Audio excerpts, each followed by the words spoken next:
que me chama a atenção inicialmente é o contraste em relação ao posicionamento do Brasil, do Lula, do PT, dos partidos satélites. A gente viu o PSOL, Guilherme Boulos.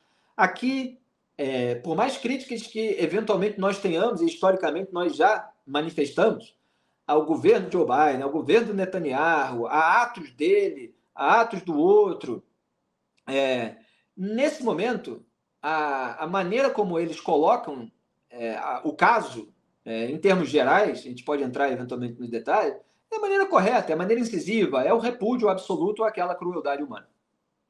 É preciso ter clareza em certos momentos, né, Felipe? É preciso traçar algumas linhas com clareza. Você não pode... sim, é verdade, a realidade tende a ser cheia de zonas cinzentas, nem todos os eventos são fáceis de compreender, fáceis de julgar, mas alguns são, né? Essa lei de que é possível turvar todas as fronteiras, essa ideia de que é possível turvar todas as fronteiras, todos os acontecimentos, impor explicações complicadas a tudo o que acontece, não procede. Tem momentos em que você precisa falar claramente. Isto foi um ato de pura maldade, para usar a palavra aí que o Biden usou, né? E pronto. E é isso que a gente viu no fim de semana. Foi um ato que não deve ser turvado com explicações, com poréns, com entretantos, né? Essa clareza a gente vê nas falas da maioria dos líderes ocidentais, claro, né? Ocidentais, europeus, dos Estados Unidos, Canadá, né? Mas a gente não consegue ver essa clareza aqui no Brasil. O Brasil fica brincando com essa fantasia de que em algum momento, num futuro próximo, vai ser um grande player internacional, influenciando grandes acordos de paz, influenciando os destinos da humanidade, né? Fica brincando com essa fantasia infantil ou senil do Lula, né? E fica, por causa disso, por imaginar que vai conseguir ter esse papel transformador na realidade internacional, fica assumindo posições ambíguas. Fica em cima do muro. Em momentos em que não deveria ficar em cima do muro. É a explicação, né? Não sei se você tem isso aí na sua pauta, Felipe. Não, nós podemos refletir e aprofundar essas questões a qualquer momento do programa. Você fique à vontade. E você estava falando, e eu estava pensando aqui, em relação a tudo aquilo que a gente já escreveu no site, já falou aqui no Papo Antagonista. Vamos ver se eu vou conseguir listar aqui 3 frentes. Você acabou de falar nessa megalomania do Lula, né, nesse desejo dele de receber o Prêmio Nobel da Paz, de posar como grande pacifista. Como Barack Obama recebeu o Prêmio Nobel da Paz antes de concretizar qualquer paz, realmente, em conflitos no Oriente Médio, em conflitos em relação à imigração, e acabou também não conseguindo nada, né? Teve uma retirada de tropas destrambelhada do Iraque, do Afeganistão. No Afeganistão, a gente viu como o terror voltou a poder, como as pessoas tentaram fugir. Enfim, o Lula quer seguir esse mesmo caminho, né? No gogó, na lábia, como ele é eleito no Brasil, ele acha que ele vai conquistar o Prêmio Nobel da Paz. Então você tem esse ponto. Tem um segundo ponto, que é a aliança do Brasil com determinados agentes envolvidos, direto ou indiretamente, nesses episódios. Por exemplo, o Irã. Grebe vai lembrar, evidentemente, porque já é jornalista há muito tempo, nós trabalhamos, inclusive, juntos na Veja, lá durante os governos do PT, da amizade do Lula com Mahmoud Ahmadinejad. Lembra, Grebe? Opa! Eu Como... tive no Iraque na época em que essa amizade estava a toda. Pois é, então, assim, o laço do Lula com os... No Irã, perdão, eu falei Iraque, no Irã, desculpa. O Irã, exatamente, eu não sei se você estava no Iraque, mas... Não, me confundi, eu estive no Irã. Não, claro. Você esteve no Irã mesmo. Então, você pôde ver de perto aí essa relação no momento que você estava fazendo aí toda a cobertura. Então, assim, essa relação do Lula com as lideranças iranianas, várias delas autocráticas, ditatoriais, elas vêm de longe. E a gente está vendo o noticiário internacional elucidando o papel do Irã. Aliás, o chanceler alemão Olaf Scholz falou a respeito disso, eu vou citar a declaração dele.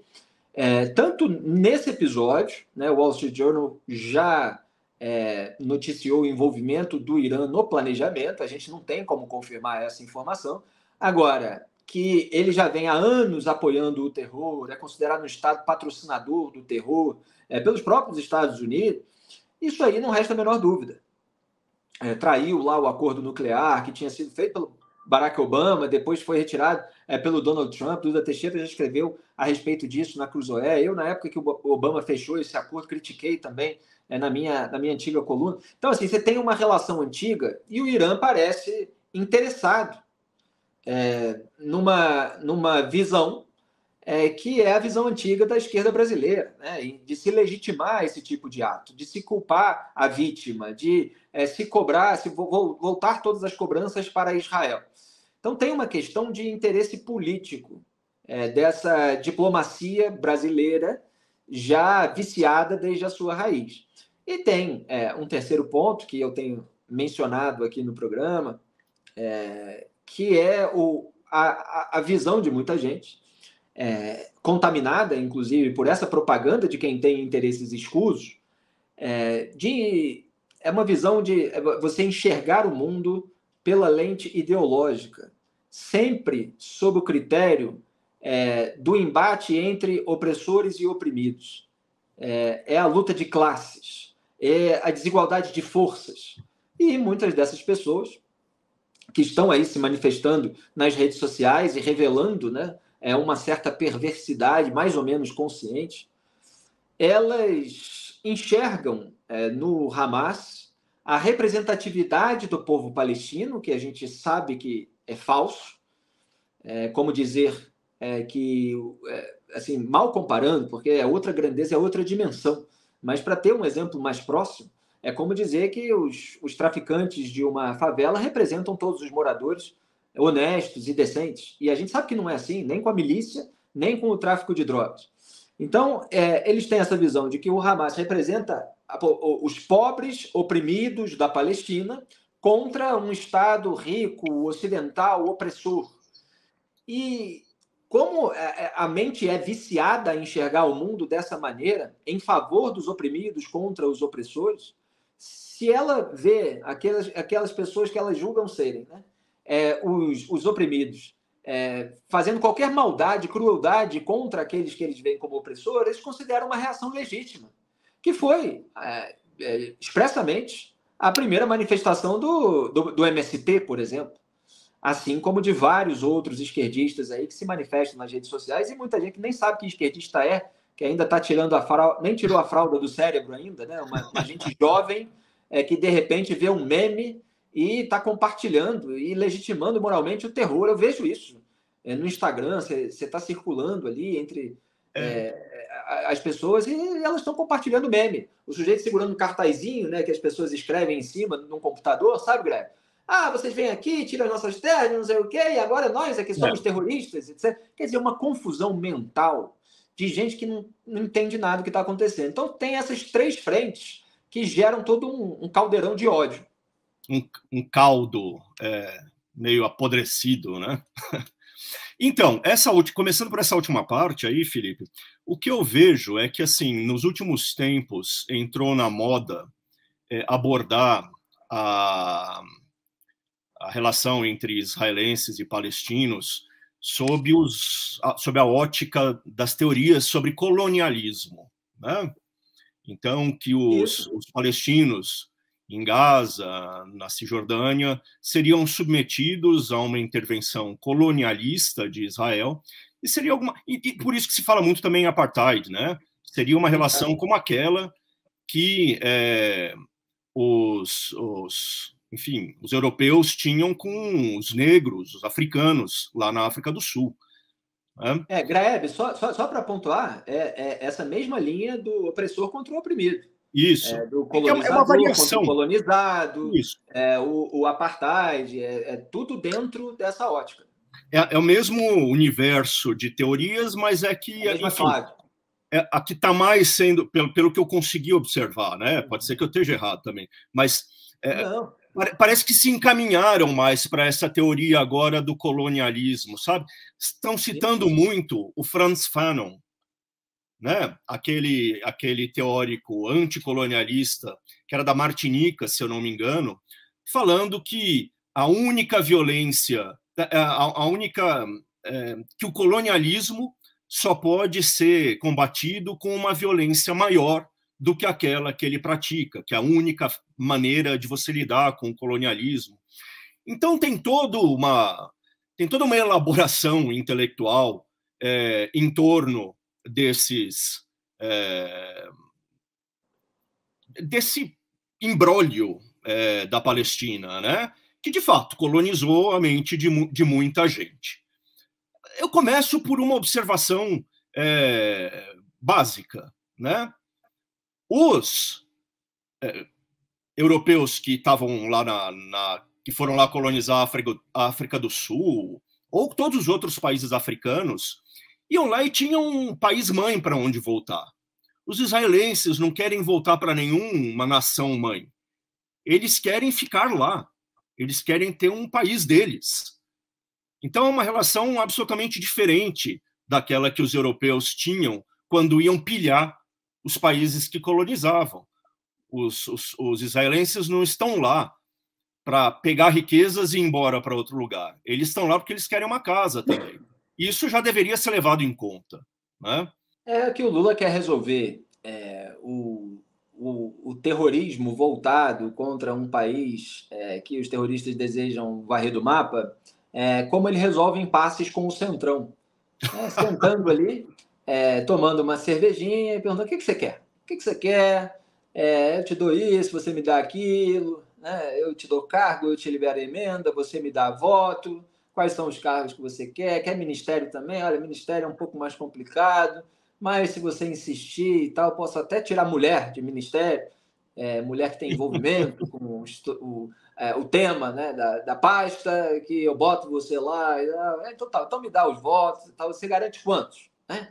É assim que o Lula resolve impasses. E ele acha que vai ser o responsável, né, pela paz mundial se ele agir dessa maneira. Se ele se hospedar. Lembra, no caso do processo de impeachment, que ele se hospedou num hotel? Você lembra o nome do hotel em Brasília?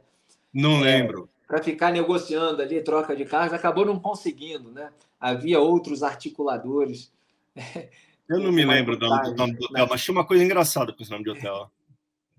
Mas então, mas não precisamos fazer Felipe, propaganda, só lembrar o fato. Chega a ser ridículo, né? Porque, assim, se o Lula, se os nossos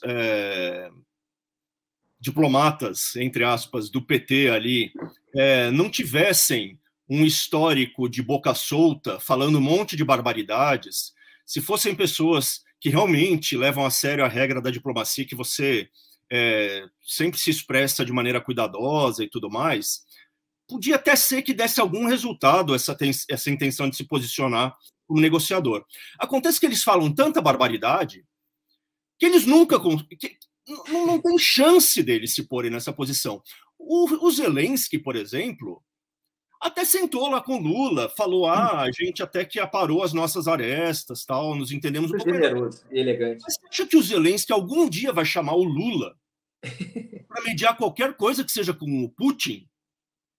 O Zelensky olha para o Lula e fala: cara, se eu puser esse cara para negociar em meu nome, ele vai entregar não só o Donbass, não só a Crimeia, vai me entregar também embrulhado para presente para o Putin, meu.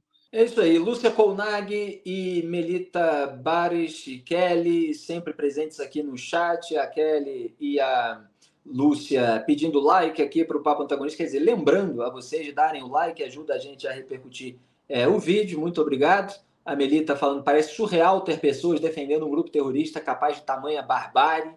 o Fabrinei de Jesus, não tem lógica alguém defender esse terrorismo. E o nosso produtor Vitor Martins, sempre em cima do lance, lembrando o nome do hotel, é o hotel, você vai lembrar agora, Grebe, é o Royal Tulip, em Ah, Brasília. coisa linda. Esse rendeu muito aí no noticiário, cada um com a sua suíte, recebendo ali os políticos, para saber quais são as demandas, né? Aquele quadro de cena de Poderoso Chefão. Ele está lá na sua cadeia, diga o que você quer. Olha, um dia eu posso precisar de algum favor seu. É assim que se discutem as coisas na República do Escambo e é assim que o Lula quer resolver os impasses entre Rússia e Ucrânia, entre Hamas e Israel. Impasses a gente está sendo, claro, tratando de uma maneira com eufemismo. A gente sabe que um é um grupo terrorista, o Hamas, e o outro é um tirano expansionista, imperialista, que está cometendo barbaridades também. Aliás, prestem atenção no Volodymyr Zelensky, presidente da Ucrânia, que está aí saindo em defesa de Israel, conclamando as lideranças de outros países a visitarem Israel, manifestarem o seu apoio, está aí se colocando como o grande líder do momento e do século XXI, que ele é, em defesa do seu povo.